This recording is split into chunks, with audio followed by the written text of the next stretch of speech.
And we are live, ladies and gentlemen. We are live. Welcome to the Reasonably Fine Art Talk. Today, I thought we would talk a little about my last week in Cummington. Because one of the things I've noticed is sometimes when I talk about how nerve-wracking the artistic process is, that seems to really hit a responsive chord with folks. And I think it is because very often in instructional videos and professional artists talking, it always sounds like we are beings of great self-confidence. And humans are not beings of great self-confidence. Humans are insecure little creatures who are just waiting for, as Betty Sue and I talk about, waiting for the hand of God to reach down and pat you on the head and say, you're doing a good job. That's all we want. That's all we want. And when we're by ourselves, we get loopy, ladies and gentlemen, especially when we are by ourselves and engage in a creative pursuit. And that's what I thought I would talk about today. I think you'll enjoy this. I hope this will be fun. So last week, I got gifted a couple of days out in a beautiful home in Western Massachusetts, in Cummington, Massachusetts, foothills of the Berkshires, with an avid fly fisher person. And they are collectors of my artwork. They were off being busy. And let me tell you, they have done very well for themselves, and they have a beautiful house. And when you enter into this house, here in the entryway, look at this, ladies and gentlemen. First, we have the totemic fish, and then underneath that is a Charles Hunter painting from Weasels and Frederick a few years ago. It was of a garage that on the garage door it said Frosty. So this painting is called Frosty. So that made me very, very happy when I walked in the door. Hi, Kelvin LaFoon. Hi, Jim Roth. Hi, Tony Hulick. Good that you guys are here. Anyway, so I walk into this beautiful house. I have been given 4 nights there just to do with as I wish. And 3 or 4 nights. 1, 2, 3, I guess 3 nights. And what I wanted to do is, I've got a show coming up this fall at Will Basic Fine Art in Northampton, Massachusetts. And my idea was, ladies and gentlemen, I'm going to make my head big again for a moment here. My idea was that I was going to spend this summer treating this area where I grew up and where I live now, basically like a plein air event. That I would go out and paint, places that were important to me through various points in my life. And then the show at Will Basic will be of these kind of journalistic paintings. The reality has been that you put aside time to paint, and then all the other projects that you're involved with end up taking so much time. And you never get any painting done. You say, I'll do it tomorrow. Well, you don't do it tomorrow. So when my friends gifted me this opportunity to stay at their house and just concentrate on painting and I lived in Western Massachusetts in the 1990s. I leapt at it, ladies and gentlemen. I leapt at it. And the first day, I went to Chesterfield, Massachusetts. Chesterfield is a very rural town. It's about 12 miles from Northampton, but it's up in the hills. And the hill towns outside of Northampton, Northampton's in the Connecticut River Valley, and the hill towns used to be very agricultural. The building on the left there was Bisbee's Building Supply. And it went out of business in about 1992 or 1993, I think. And in 1993, I think, I rented the upstairs. They'd just gone out of business. I rented the upstairs office to be my studio and business office for the music management company that I ran. Nothing much has happened in that section of town of Chesterfield is called Bisbee's. Nothing much has happened in Bisbee's the last 30 years. It looked almost exactly as it did 30 years ago, except a little bit worse the wear. Since I'm also a little bit worse the wear, it is easy for the artistic process to become almost like psychoanalyzing oneself. And as I was setting up to paint this, I was looking at this scene that has not changed much in 30 years, except kind of been made the worse in that the building is a lot more ragged. And you see the red barn, it's pretty much hidden behind that tree. That red barn was a functioning dairy farm. This fella, Dave somebody, I forget his last name, he had like 32 head of Jersey, which is a very, very small farm nowadays. He was not a hippie. He was a local dairy farmer. And he was a reasonably young guy trying to make a go of it with a tiny dairy herd in the modern age. And he bought basically a functionally obsolete milk bottling system and started selling milk retail out of that little farm and doing a delivery route to the little stores in the area. And it was wonderful milk. And he went broke. And when I left Chesterfield in about 1999, the farm was still being used, but the dairying operation had stopped. Well, 30 years later, that barn is now doomed. It's probably going to get torn down in the next year or two. All the dairy farms are gone up there now. There were 3 when I moved there. There was 1 when I left. And that one we will be visiting soon. So anyway, all of a sudden, this idea of going and painting starts being freighted with a fair amount of kind of psychological weight, which is okay. It's fine. That's what we do. Let's switch a moment to the purely artistic, however. On the left hand, that's how I start my process. It's just this little 6x12. I slop my paint mixture on there. The paint mixture I'm using the summer of 2023, ladies and gentlemen, is primarily Cobra Raw Umber with a little bit of Cobra Van Dyke Brown, a little bit of Cobra Titanium White, and a little tiny bit of Cobra Payne's Gray. It gives a good summer light. This was a great painting day, by the way. If you look at the sky, you see it was a light overcast, so the light is very, very unchanging for a longer period of time. And then the second image is the painting completed. Next slide, please. So when I set up there, I took a snapshot with my phone and then I converted it to Silvertone. And that's what this is. This is the Silvertone version. Cropped, I've cropped the photograph to kind of match what I was seeing in my mind as my composition. I did not reference this again while I was painting it. It's just to look at this and say, the play of light darks, the shapes, does this work? Do I think this will work as a painting? Then I go and paint my painting. But it's fun to go back and forth and check the difference between the reality and then my finished painting. Finished painting, reality. Pretty similar. I think actually you get the sense of a hill better in my painting than you do in that photograph.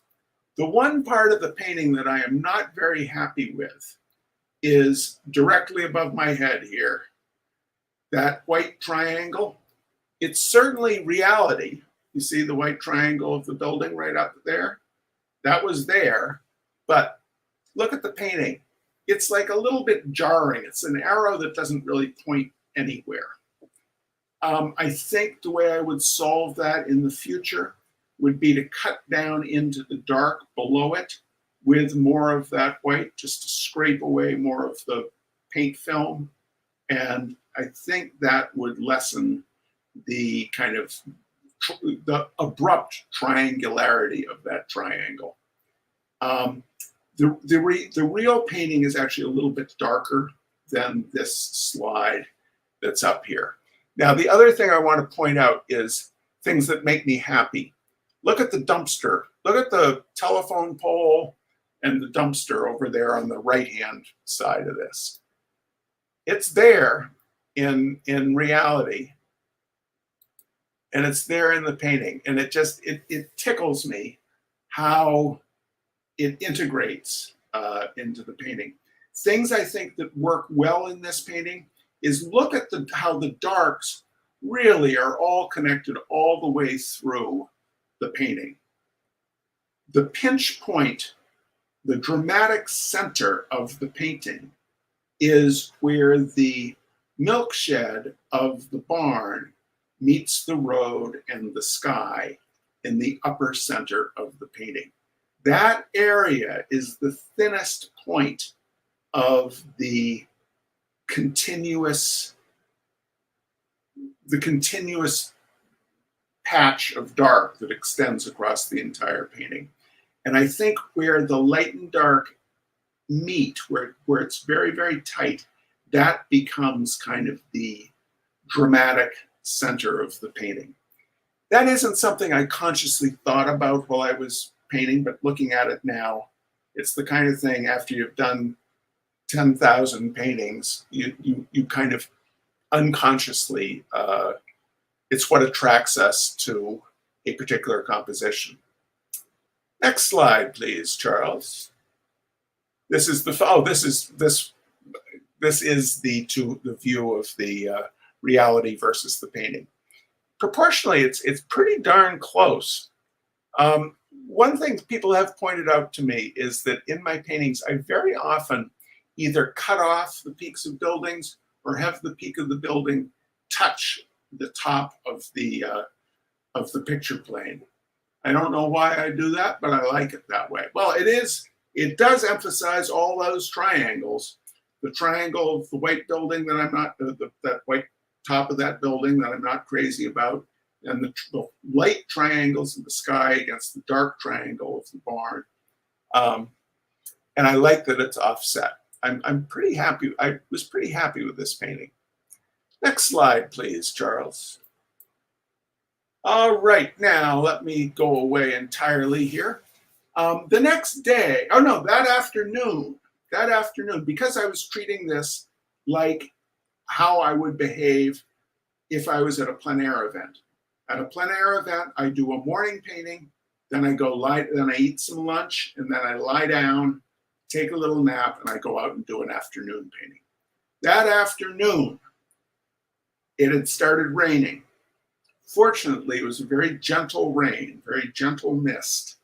Well, it was a little more than a mist, but it was a rain. And I went up to the Cummington Fairgrounds. The Cummington Fairgrounds, it's one of my favorite country fairs. It's later this month. It's late August every year. It has sheep barns and 4-H exhibits and pie eating contests and, the best pickled green beans and all that, and chickens and all sorts of stuff, and a great demolition derby. I could have gone into the fairgrounds, but I didn't have permission, so I just set up outside the fairgrounds. And you'll see on my car, that my Honda Element, the piece of coroplast that I attached to the lift gate with, it's got grommets on it. It's 6 feet long by 4 feet wide. It folds in half, so it's 6 feet long by 2 feet high. It has grommets, and I attach it to the lift gate with bungees. and it has worked perfectly since 2014. And if you want one for yourself, it's fully explained in Reasonably Fine Art Talk #2. So I set up there and I did a little painting of the Cummington Fairgrounds. There on the left is reality, my black and white. I took a took a snapshot and then cropped it, and then my painting on the right. Again, just checking to see if the interplay of light and dark and the shapes could make a painting, deciding yes, and then going, not referring to that black and white photo again, just looking at it on my phone at the time that I took it, and then doing my painting. This is my least favorite painting of the 4. I forget if I did a full-size version here. No. My least favorite painting of the 4, because to me it's a little too fussy. I like the architecture of the agricultural building, the thing that looks like a tenement on the left. I so like the architecture of that. I think I got a little too wrapped up in doing it. Oh, we have a cat trying to get in. Oh no! Is that not where? Hang on a moment, ladies and gentlemen. Charbo, trying to get in. Yeah. Sorry. Oh, there we go. Someone can come in now. Oh, you can't have a cat. You can't have a cat unable to come into its own house. Now the cat needs a snack, ladies and gentlemen. Anyway, it's a little too fussy. The composition doesn't really thrill me. But on the other hand, it's successful enough. If I had done this at a plein air event during a rainstorm, I would say, yeah, it won't be one of my competition paintings, but it'll go on in the show. Let's see. Carol Burning asks, why do you convert to silvertone instead of grayscale or black and white? Is it because the values are closer together and not as stark? Yes, exactly. I do not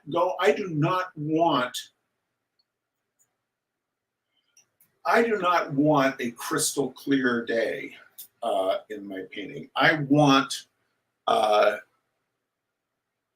values to meld to a degree. And I like that with the Silvertone. It's less stark. It feels more like a painting to me. Okay, I will hide that again now. The next day, I was starting to notice how alone I was in this beautiful, beautiful big house. It wears on you, ladies and gentlemen. It wears on you. I'm going to make my head reappear for a moment here. It wears on you. You start being aware of every failure that you are as a human being when you are in a beautiful place, all by yourself and needing to get things done. It gave me more sympathy for my students at workshops who have spent a great deal of money to come paint for 3 or 4 days, and they just are hoping to accomplish something. I was in this beautiful house hoping to accomplish some paintings, and I did not have any cats around. I did not have my beloved. My beloved is out on perpetual tour. Any of you in Austin, Texas, she'll be at the Sagebrush next week, and then she goes back out on tour with James McMurtry for another up the East Coast, so I will get to see her in a month. But anyway, all alone, big building, big house, no cats. You start feeling very, very bereft, ladies and gentlemen. Next day, dawn, bright and sunny, and with a breeze, with a stiff breeze. And all of a sudden, I am confronted with what to me is the worst nightmare as a painter, which is a day where the light is like the above. and the clouds are scuttling across the sky. And the clouds are big enough that when they go in front of the sun, the light completely changes. And then that cloud goes away and the sun comes out. You've got this bright, bright scene in front of you again. And then it goes away and then it comes out again. I find it nearly impossible to paint. The advice is to, place your light and dark values and just don't chase the light. It's very hard when you're trying to place those values. You all know this, ladies and gentlemen, when the annoying instructor says, just place your light and dark values and don't chase the light. Well, if you haven't got them placed yet and then the light goes away, it's crazy making. So I set up along this road. This was the third dairy farm.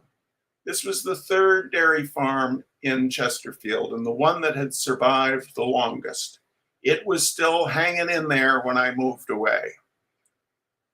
It died sometime between 2000 and today.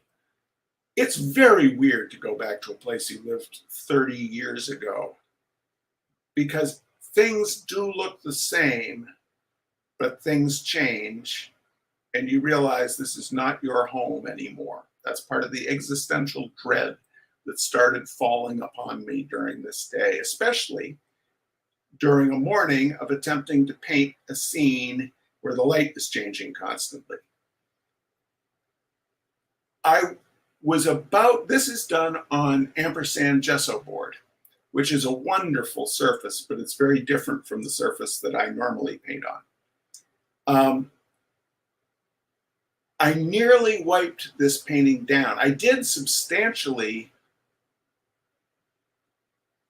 change it because it was a terrible painting, ladies and gentlemen.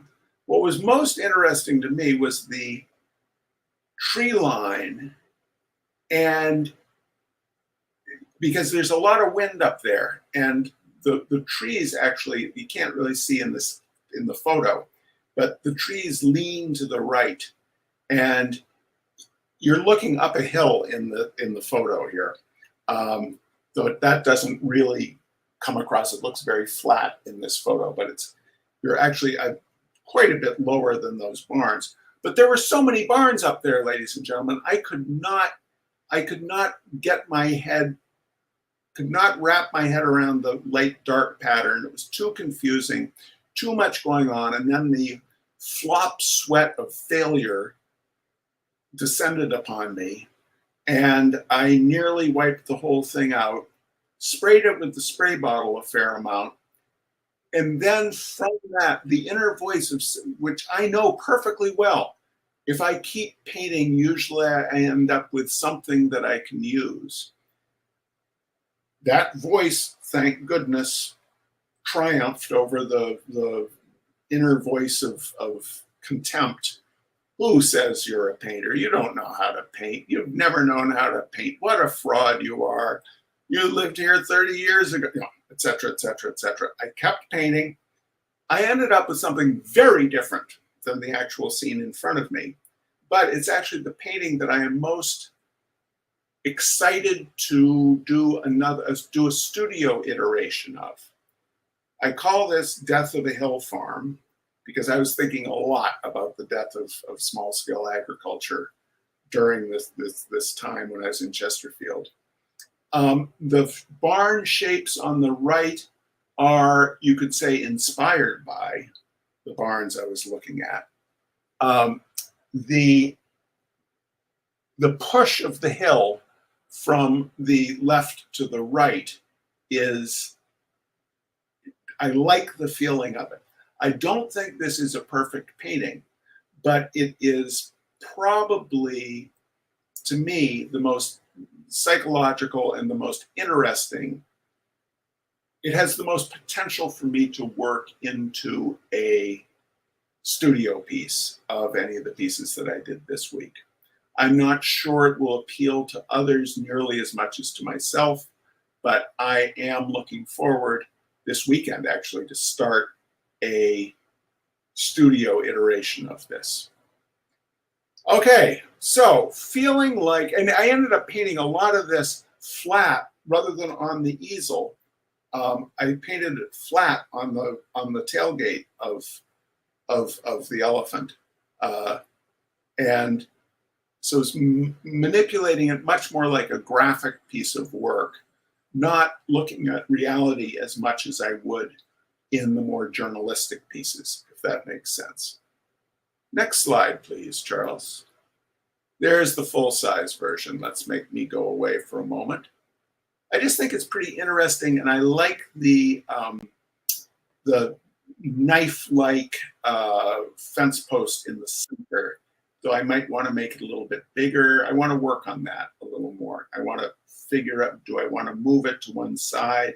You know, it's smack dab in the middle now. I like that it's smack dab in the middle and how it knifes toward the distressed barn in the upper right. There's a lot to play with on this. Anyway, next slide, please. Then I went home. Went to the Cummington store, got a sandwich, went to the house, took a nap, said I am not going to let the nerves get to me. Big empty house, all by myself, no cats, no hand of God reaching down saying you're all right. Terror, bereft. I went out to the William Cullen Bryant homestead. The William Cullen Bryant homestead is up on a hill in Cummington and looks down into the valley. It's absolutely stunning. So the scene where I set up, I was there, it was Friday afternoon. So I was the only person up there. They were haying in the big field next to me. But the light had settled down by then. It wasn't, the problem with painting on a bright sunny day in the morning is the light is just going to get worse and worse. It's going to get higher, it's going to get flatter, your shadows are going to go away. In the afternoon, the light gets better and better and better. The clouds also were not, they were still coming and going, but the light was now strong enough. And I think it also helped that I was closer to my subject matter than I had been in the morning. I was able to pull up underneath a tree. Remember, first you find the shade, then you find the composition. The color photo is later in the day.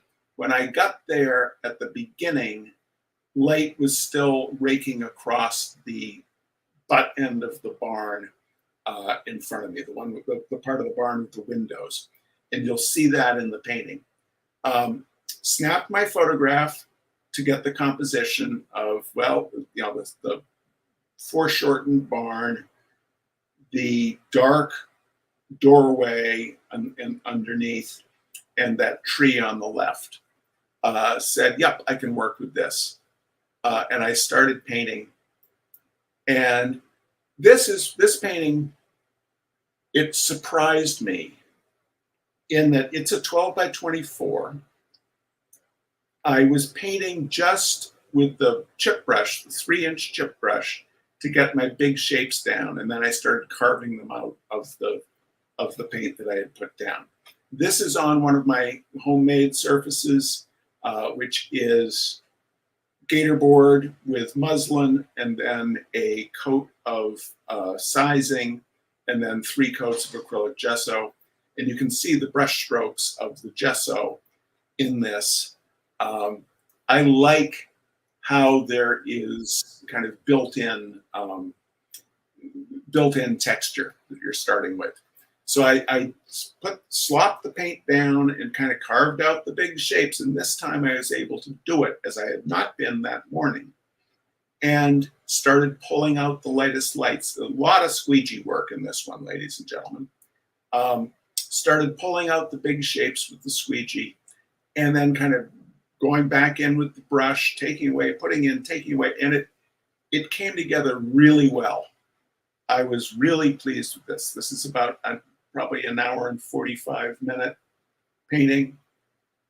And to me, the parts that are most successful are the kind of the dead center of the painting, the light in the corner, the near corner of the structure, which really was just a brush stroke. And then I hardened the edge a little with the squeegee. So the shape of that shadow, I think, works beautifully. And then the dark, going into the darkness of the tree on the left. The trees on the right were literally the first marks I put down on the canvas. It's the side of the chip brush with a very watery mixture of paint. But it gave the suggestion of those other trees in light. I like the journey that the painting takes from right to left of utilizing the perspective of the barn. This was the reading about the barn itself. The largest section of it was the first part, the central section, and then the wings got added when it was an apple orchard for apple storage and apple processing. So that painting ended probably at about 5:30, 6 o'clock. And it was one of those paintings where I got into the zone, I was in the zone, and then I came out of the zone, and I knew if I worked on this painting more, I would not be in service to the painting. I would be screwing it up. So I stopped. I went home. I fixed dinner that night. That's my last refuge, is when if I'm feeling existential dread, is the best thing I can do is cook. Or one of the best things I can do is cook. So I cooked. I went to bed about 9:30 and the next morning when I woke up, I felt much better. I felt much better, ladies and gentlemen, because I had painted for 2 days and gotten 4 good paintings out of it. And also I was going to see my friend Kyle Richardson, who runs Royal Talons North America. And I knew that he would pay for lunch. So I met him for lunch and visited historic Deerfield. I'd never visited historic Deerfield before. I visited historic Deerfield, had lunch with Kyle, and then I came home. I came home, ladies and gentlemen. And the first thing I did was go to the studio, where Studio Cat Corduroy was waiting for me. And Studio Cat Corduroy performed the role of God by climbing upon my stomach and kneading my stomach and saying, "I am glad to see you, Dad. You did a good job. You did all right." And I combed Studio Cat Corduroy, and I combed Studio Cat Corduroy, and I got 3 Donald Trump worth of hair out of Studio Cat Corduroy. She is our very best shedder, ladies and gentlemen, our very best shedder. But anyway, so that was last week in Cummington. And what I want you to take from this is just be aware that if one is trying to paint, at least in my experience, if one is trying to paint honestly, it's scary. It's scary. We're not making pretty pictures. We're the act of painting, the act of this image making is, as I've said, quoted millions of times, as Richard Schmidt used to say, the great thing about painting is the great thing about art is it lets you see what life feels like to somebody else.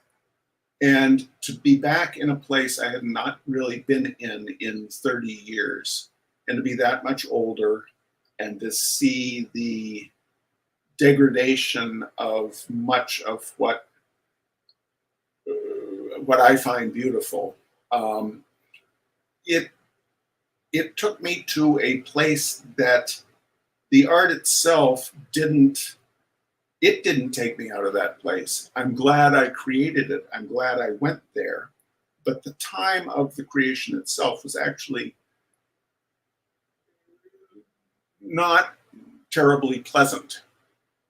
Though I look at it now and I'm very, very happy I did it. Does that make sense? Have we all been there? And it really helps to have a cat shed on you and fall asleep drooling onto your stomach when you get home. All right, ladies and gentlemen. All right, that's it for this week. Now, next week, I don't know what we'll be doing for Reasonably Fine Art Talk, but certainly at the end of the month, we've got Laurie Putnam is going to be our guest. And then close to Richard Schmidt's, the Richard Schmidt weekend in October, at the end of September, Nancy Guzik will be our guest. And I'll be working on getting some other interesting guests. So until then, you take good care and just know you're doing great. You're doing great. Thank you for watching. It's a joy to be able to do these. Take good care. Bye-bye.